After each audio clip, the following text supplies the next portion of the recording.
नमस्कार। आज हेउची डिसेंबर 20 तारीख शनिवार। आपण मानक पई नेकी आसीछि आज दिनर केतोटी गुरुत्वपूर्ण खबर। सेति वीडियो को शेष पर्यंत देखंतु एवं आपणक भल पाइबा स्वरूप गोटे गोटे लाइक कर दियंतु। ता सहित हम चैनल को जदि नुआ आसीचंती चैनल को सब्सक्राइब करी पाखरा आस्थिबा बेल आइकन को क्लिक करी रखंतु। चलंतु आज दिनर गुरुत्वपूर्ण खबर उपरे नजर पकेइबा। प्रथम खबर शेष हेबो इंस्पेक्टर राज। मुख्य शासन सचिव नेले बड़ निष्पत्ति। राज्य सरकारक पक्षरु कार्यकारी हेउथिबा विभिन्न प्रकल्प योजना एवं कार्यक्रम अनेक समय निर्दिष्ट समय सीमा मध्य शेष हो पारु नाही। फल एहार सुफल लोकंक पाखरे विलंबरे पहुंचुछि। आगामी दिन में ए सबु को आउ बरदास्त कराजिबो नाही। इंस्पेक्टर राज शेष हेबो। एणिकी नीति आयोगर मार्गदर्शिका अनुसार काम करिबाकू पड़िबो बोली मुख्य शासन सचिव मनोज आहुजा सचिव माननकू कहिसंती। चलित मास 3 तारिख रे अनुष्ठित सचिव स्तरीय बैठक अवसर में मुख्य शासन सचिव कहिसंती जे नीति आयोगक रिपोर्ट अनुसार विभाग माननकू एक नियमावली प्रदान कराजिबो। संपृक्त विभाग गुड़िक चलिथिबा विभिन्न प्रकल्प और कार्यक्रम अग्रगति संपर्क में कंप्लायंस रिपोर्ट प्रस्तुत करेंगे। 2 मास मध्य समस्त कंप्लायंस रिपोर्ट नियमित भाव तदारख करा जाय सेगुड़िक पर्यायक्रमे शेष करा जाय पारिबो बोली मुख्य सचिव कहिसंती बोली खबर मिलिछि। परवर्ती खबर विधायकक दरमा वृद्धि प्रसंग बीजेपी पर गतकाली पुनर्विचार पई निवेदन कला बीजेडी। गोटे बड़े विधायकक दरमा वृद्धि प्रसंग को नहीं दिनकू दिन विरोधाभाव देखा मिलुछि। गुरुवार बीजेपी विधायक माने एही प्रसंग उपरे पुनर्विचार पई मुख्यमंत्री को निवेदन करिथिबा बेले गतकाली पुनर्विचार पई निवेदन कला बीजेडी। बिजु जनता दलर सभापति निर्देश रे निष्पत्ति निया जायछि। प्रेस मीट रे विरोधी दल मुख्य सचेतक उपमुख्य सचेतक एने सूचना दैछंती। आमे से समय रे समर्थन करिथिलु बिल पारित होइथिला। जन असंतोष को दृष्टि रे रखी मुख्यमंत्री पुनर्विचार करंतु बोली बीजेडी पक्षरु कहा जायछि बोली खबर मिलिछि। परवर्ती खबर महंगा हेबो मोबाइल रिचार्ज प्लान 20% पर्यंत बढ़ी पारे दाम। गोडिए बटे भारतर प्रमुख टेलीकॉम कंपनी गुड़िक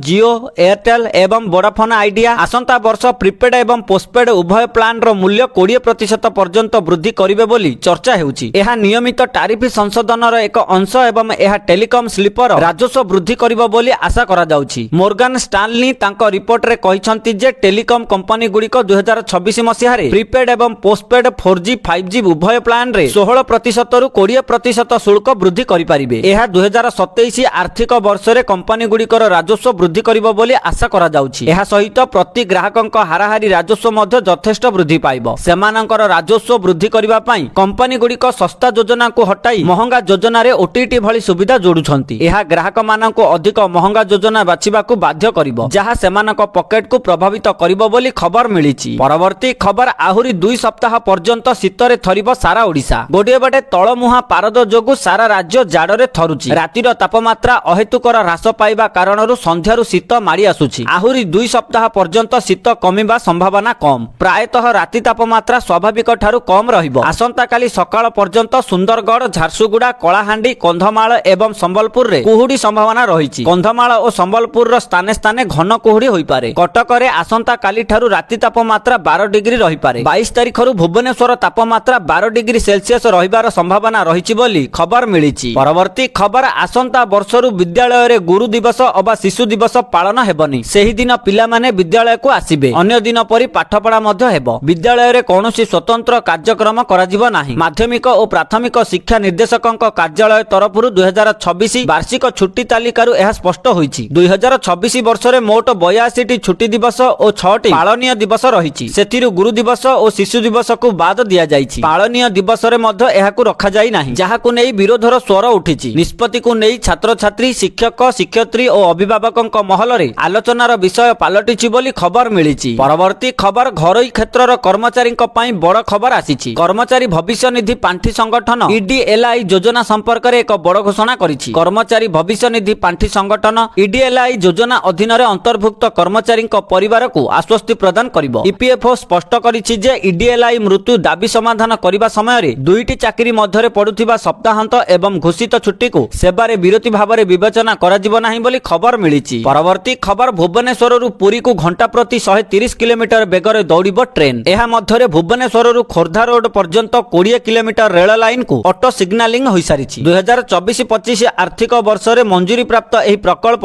यात्री सुरक्षा वृद्धि कार्यक्षम दक्षता उन्नत और गुरुत्वपूर्ण रेल कॉरिडोर रे अधिक अनुमोदित ट्रेन गति सक्षम करबाकू लक्ष्य रखा जाइछि। 2026 जनवरी सुधा कार्य शेष पर ट्रेन गुड़िक घंटा प्रति 130 किलोमीटर बेगरे सुरक्षित भावे चली पारिबो। ଏହା ଦ୍ୱାରା ଟ୍ରେନ୍ ଯାତ୍ରା ସମୟ ହ୍ରାସ ପାଇବ। ସମୟାନୁବର୍ତ୍ତିତାରେ ଉନ୍ନତି ଆସିବା ସହ ଯାତ୍ରୀଙ୍କ ସୁବିଧା ମଧ୍ୟ ବୃଦ୍ଧି ପାଇବ ବୋଲି ଖବର ମିଳିଛି। ପରବର୍ତ୍ତୀ ଖବର ସିଏମ୍ କିଷାନ ଯୋଜନାର ହିତାଧିକାରୀଙ୍କ ପାଇଁ ଆସିଲା ଗୁରୁତ୍ୱପୂର୍ଣ୍ଣ ଖବର। ଏହି କାମ କରନ୍ତୁ ନଚେତ ଆପଣଙ୍କୁ ମିଳିବନି ସିଏମ୍ କିଷାନ ଟଙ୍କା। ଗୋଟିଏ ପଟେ ପିଏମ୍ କିଷାନ ଯୋଜନାର ଟଙ୍କା ଗତ ନଭେମ୍ବର 19 ତାରିଖରେ ଓଡ଼ିଶାର 34 ଲକ୍ଷ ଚାଷୀଙ୍କୁ ମିଳିଥିଲା। ଅନ୍ୟପଟେ ସିଏମ୍ କିଷାନ ଟଙ୍କା ମଧ୍ୟ ଖୁବ୍ ଶୀଘ୍ର ମିଳିବାକୁ ଯାଉଛି। ଅନେକ ଚାଷୀ ସିଏମ୍ କିଷାନ ଯୋଜନାରେ ଟଙ୍କା ପାଉଛନ୍ତି କିନ୍ତୁ ସେମାନେ ଏପର୍ଯ୍ୟନ୍ତ ଇକେୱାଇସି କରିନାହାନ୍ତି। ଯେଉଁ ଚାଷୀ ଭାଇମାନେ ଇକେୱାଇସି କରିନାହାନ୍ତି ତେବେ ସେମାନେ ଇକେୱାଇସି କରାଇ ନିଅନ୍ତୁ। ତା ସହିତ ଯେଉଁ ଚାଷୀମାନେ ନୂଆରେ ସିଏମ୍ କିଷାନ ଯୋଜନାରେ ଆବେଦନ କରିବାକୁ ଚାହୁଁଛନ୍ତି ସେମାନେ ଏବେ ଆବେଦନ କରିପାରିବେ। ସିଏମ୍ କିଷାନ ଯୋଜନାର ନୂଆ ଆବେଦନ ପ୍ରକ୍ରିୟା ଡିସେମ୍ବର 15 ତାରିଖରୁ ବନ୍ଦ ହୋଇଯିବ। ଯଦି ଆପଣ ଏପର୍ଯ୍ୟନ୍ତ ନୂଆରେ ଆବେଦନ କରିନାହାନ୍ତି ଯଥାଶୀଘ୍ର ନୂଆରେ ଆବେଦନ କରନ୍ତୁ। ତେବେ ଯେଉଁ ଚାଷୀମାନେ ନୂଆରେ ଆବେଦନ କରିବେ ସେମାନଙ୍କୁ ସିଏମ୍ କିଷାନ ଯୋଜନାର ପରବର୍ତ୍ତୀ କିସ୍ତିରେ 2000 ଟଙ୍କା ପ୍ରଦାନ କରାଯିବ ବୋଲି ଖବର ମିଳିଛି। ପରବର୍ତ୍ତୀ ଖବର ସୁଭଦ୍ରା ଯୋଜନାର ହିତାଧିକାରୀଙ୍କ ପାଇଁ ଆସିଲା ଗୁରୁତ୍ୱପୂର୍ଣ୍ଣ ଖବର। ଏହିମାନଙ୍କୁ ମିଳିବ ନୂଆ ବର୍ଷରେ ସୁଭଦ୍ରା ଟଙ୍କା। ଶୀଘ୍ର କରନ୍ତୁ ଏହି କାମ। ଗୋଟିଏ ପଟେ ସୁଭଦ୍ରା ଯୋଜନାରେ ନୂଆ ଆବେଦନ ପ୍ରକ୍ରିୟା ଜାରି ରହିଛି। ଯେଉଁ ମହିଳା ବା ଝିଅମାନଙ୍କୁ 21 ବର୍ଷ ପୂରଣ ହୋଇଯାଇଛି ସେମାନେ ତୁରନ୍ତ ସୁଭଦ୍ରା ଯୋଜନାରେ ଆବେଦନ କରାଇ ନିଅନ୍ତୁ କାରଣ ଖୁବ୍ ଶୀଘ୍ର ସୁଭଦ୍ରା ଯୋଜନାର ଆବେଦନ ପ୍ରକ୍ରିୟା ବନ୍ଦ କରିଦିଆଯିବ। ସେପଟେ ନୂଆ ବର୍ଷରେ ମୁଖ୍ୟମନ୍ତ୍ରୀ ମୋହନ ଚରଣ ମାଝୀ ଯେଉଁ ମହିଳାମାନେ ନୂଆରେ ଆବେଦନ କରିଛନ୍ତି ସେମାନଙ୍କୁ ସୁଭଦ୍ରା ଯୋଜନାର 2ଟି କିସ୍ତି ପ୍ରଦାନ କରିବେ। କିନ୍ତୁ ନୂଆରେ ଆବେଦନ କରିଥିବା 30,000 ମହିଳାଙ୍କ ବ୍ୟାଙ୍କ ଖାତାରେ ଇକେୱାଇସି ହୋଇନଥିବାରୁ ବ୍ୟାଙ୍କ ଖାତା ବନ୍ଦ ହୋଇଯାଇଛି। ଯେଉଁମାନେ ଇକେୱାଇସି କାରଣରୁ ଖାତା ବନ୍ଦ ଅଛି ସେମାନେ ତୁରନ୍ତ ବ୍ୟାଙ୍କ ଯାଇ ଇକେୱାଇସି କରିବାକୁ ସରକାର ପରାମର୍ଶ ଦେଇଛନ୍ତି। ଅନ୍ୟପଟେ ଚଳିତ ଥର ଅଧିକ ହିତାଧିକାରୀଙ୍କୁ ସୁଭଦ୍ରା ଯୋଜନାରେ ସାମିଲ କରାଯାଇଛି। ତେଣୁ ସମସ୍ତଙ୍କୁ ନୂଆ ବର୍ଷରେ ସୁଭଦ୍ରା ଟଙ୍କା ମିଳିବ ବୋଲି ଖବର ମିଳିଛି। ପରବର୍ତ୍ତୀ ଖବର ଖୁବ୍ ଶୀଘ୍ର ଓଡ଼ିଆ ଭାଷାରେ ଏଆଇ ସୁଭଦ୍ରା ଯୋଜନାରେ ମଧ୍ୟ ବ୍ୟବହାର ହେବ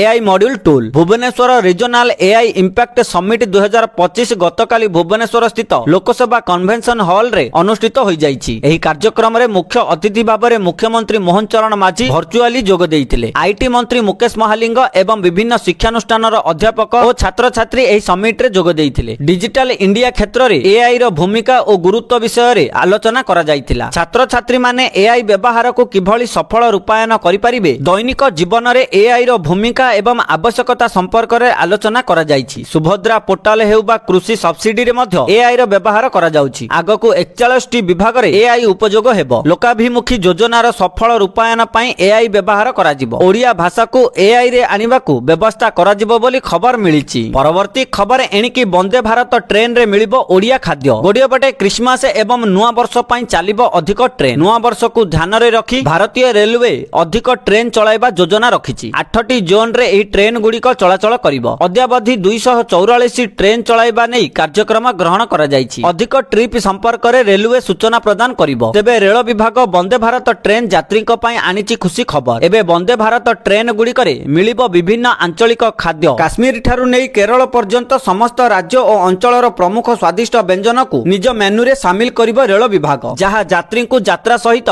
ଏକ ଅଭୁଲା ଅନୁଭୂତି ଦେବ। ଏବେ ଓଡ଼ିଶା, ମହାରାଷ୍ଟ୍ର, ଗୁଜରାଟ, ପଶ୍ଚିମବଙ୍ଗ, କେରଳ, ବିହାର ଏବଂ କାଶ୍ମୀରରେ ଯାତ୍ରୀମାନେ ଏହି ସୁବିଧା ପାଇପାରିବେ ବୋଲି ଖବର ମିଳିଛି। ପରବର୍ତ୍ତୀ ଖବର ଇନଷ୍ଟାଗ୍ରାମ ଆଣିଲା ନୂଆ ଅପଡେଟ। ଏଣିକି ଆଉ ମନ ଇଚ୍ଛା ଲଗାଇ ପାରିବେନି ହ୍ୟାଶଟ୍ୟାଗ। ଇନଷ୍ଟାଗ୍ରାମ ସମ୍ପ୍ରତି ଏକ ନୂତନ ଅପଡେଟ କରିଛି। କମ୍ପାନୀ ତାର ପ୍ଲାଟଫର୍ମରେ କଣ୍ଟେଣ୍ଟ ହ୍ୟାଶଟ୍ୟାଗ ଲଗାଇବାର ସୀମା ଘୋଷଣା କରିଛି। ଏହା ଉଭୟ ରିଲ୍ସ ଏବଂ ପୋଷ୍ଟ ପାଇଁ ଲାଗୁ ହେବ। ଅର୍ଥାତ୍ ପୂର୍ବପରି ୟୁଜର୍ସ ମାନେ ନିଜ ଇଚ୍ଛା ମୁତାବକ ହ୍ୟାଶଟ୍ୟାଗର ବ୍ୟବହାର କରିପାରିବେ ନାହିଁ। ଏବେ ଏହି ସୀମାକୁ 5କୁ ଅଣାଯାଇଛି। ଏବେ କେବଳ 5ଟି ହ୍ୟାଶଟ୍ୟାଗ କୌଣସି ପୋଷ୍ଟରେ ଲଗାଇ ପାରିବେ। ପୂର୍ବରୁ ପ୍ଲାଟଫର୍ମ ୟୁଜର୍ସଙ୍କ ଏକ ପୋଷ୍ଟରେ 30ଟି ହ୍ୟାଶଟ୍ୟାଗ ଯୋଡ଼ିବାକୁ ଅନୁମତି ଦେଉଥିଲା କିନ୍ତୁ ଏବେ ଏହାକୁ କମ କରି 5କୁ ଅଣାଯାଇଛି ବୋଲି ଖବର ମିଳିଛି। ପରବର୍ତ୍ତୀ ଖବର ନୂଆ ବର୍ଷରୁ କମିବ ଗ୍ୟାସ ଦର। ସରକାର ଦେବେ ବଡ଼ ଉପହାର। ଗୋଟିଏ ପଟେ ଜାନୁଆରୀ 1 ତାରିଖରେ ସରକାର ଆପଣଙ୍କୁ ଏକ ବଡ଼ ଉପହାର ଦେବାକୁ ଯାଉଛନ୍ତି। ନୂଆ ବର୍ଷରେ ସାଧାରଣ ଲୋକଙ୍କ ଦ୍ୱାରା ବ୍ୟବହୃତ ଗ୍ୟାସ ସିଲିଣ୍ଡରର ମୂଲ୍ୟ ହ୍ରାସ ପାଇପାରେ ବୋଲି ଆଶା କରାଯାଉଛି। 9 ମାର୍ଚ୍ଚ 2024 ଠାରୁ ଘରେ ବ୍ୟବହୃତ ଗ୍ୟାସ ସିଲିଣ୍ଡରର ମୂଲ୍ୟ କୌଣସି ପରିବର୍ତ୍ତନ କରାଯାଇ ନାହିଁ। କିନ୍ତୁ 2026 1 ଜାନୁଆରୀରେ ସରକାର ଘରୋଇ ସିଲିଣ୍ଡର ମୂଲ୍ୟରେ ଉପଭୋକ୍ତାଙ୍କୁ କିଛି ରିହାତି ଦେଇପାରନ୍ତି ବୋଲି ଚର୍ଚ୍ଚା ହେଉଛି। ନୂଆ ବର୍ଷରୁ 2 ରୁ 3 ଟଙ୍କା ପିଛା ରେଟ୍ ହ୍ରାସ ହୋଇପାରେ। ତେବେ କେତେ ପ୍ରତିଶତ ରିହାତି ମିଳିବ ସେ ନେଇ ସରକାର ଏପର୍ଯ୍ୟନ୍ତ କୌଣସି ପ୍ରକାର ଘୋଷଣା କରିନାହାନ୍ତି ବୋଲି ଖବର ମିଳିଛି। ପରବର୍ତ୍ତୀ ଖବର ରେଳବାଇର ନୂଆ ନିୟମ। ଏବେ ଦେବାକୁ ପଡ଼ିବ ଅଧିକ ଟଙ୍କା। ଗୋଟିଏ ପଟେ ରେଳମନ୍ତ୍ରୀ ଅଶ୍ୱିନୀ ବୈଷ୍ଣବ କହିଛନ୍ତି ଯେ ନିର୍ଦ୍ଧାରିତ ସୀମା ଠାରୁ ଅଧିକ ସାମଗ୍ରୀ ବହନ କରିବା ପାଇଁ ଟ୍ରେନ ଯାତ୍ରୀମାନଙ୍କ ଠାରୁ ଅତିରିକ୍ତ ଦେୟ ଆଦାୟ ଦେବାକୁ ପଡ଼ିବ। ରେଳମନ୍ତ୍ରୀ କହିଥିଲେ ଯେ ରେଳବାଇ ବିମାନ ବନ୍ଦରରେ ପାଳନ କରାଯାଉଥିବା ସାମଗ୍ରୀ ନିୟମାବଳୀ ପରି ଟ୍ରେନ ଯାତ୍ରୀମାନଙ୍କ ପାଇଁ ବ୍ୟାଗେଜ ନିୟମାବଳୀ କାର୍ଯ୍ୟକାରୀ କରିବ। ଲଗେଜ ନିୟନ୍ତ୍ରଣ ନିୟମ ଅନୁଯାୟୀ ଦ୍ୱିତୀୟ ଶ୍ରେଣୀର ଯାତ୍ରୀମାନଙ୍କୁ 35 କିଲୋଗ୍ରାମ ପର୍ଯ୍ୟନ୍ତ ମାଗଣା ଲଗେଜ ଅନୁମତି ଦିଆଯିବ ଏବଂ ଶୁଳ୍କ ଦେଇ 70 କିଲୋଗ୍ରାମ ପର୍ଯ୍ୟନ୍ତ ଲଗେଜ ବହନ କରାଯାଇ ପାରିବ। ସ୍ଲିପର ବର୍ଗରେ ମାଗଣା ଲଗେଜ ସୀମା 40 କିଲୋଗ୍ରାମ ରହିଛି, ସର୍ବାଧିକ 80 କିଲୋଗ୍ରାମ ଅନୁମୋଦିତ ସୀମା ସହିତ। ଏହାର ଅର୍ଥ ହେଉଛି 40 କିଲୋଗ୍ରାମରୁ ଅଧିକ ଯେକୌଣସି ଲଗେଜ ପାଇଁ ପ୍ରତି 1 କିଲୋଗ୍ରାମ ପାଇଁ ଅତିରିକ୍ତ ଶୁଳ୍କ ଦେବାକୁ ପଡ଼ିବ ବୋଲି ଖବର ମିଳିଛି।